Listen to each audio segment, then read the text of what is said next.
सवाल नंबर 1, इल्ला के बाद मुस्तस्ना के इराब की कितनी सूरतें हैं?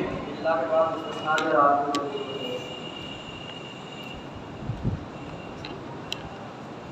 सवाल नंबर 2,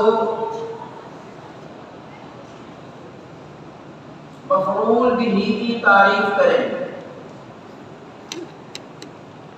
कोई सा मशहूर जिसका फाइल का मेरा वाक़ होगा। सवाल नंबर 3, इसम मकसूर की तारीफ करें और मिसाल जिक्र करें। कोई सा मौला जिसके आखिर में अली मकसूरा हो, जैसे यार मसला है तो मसला।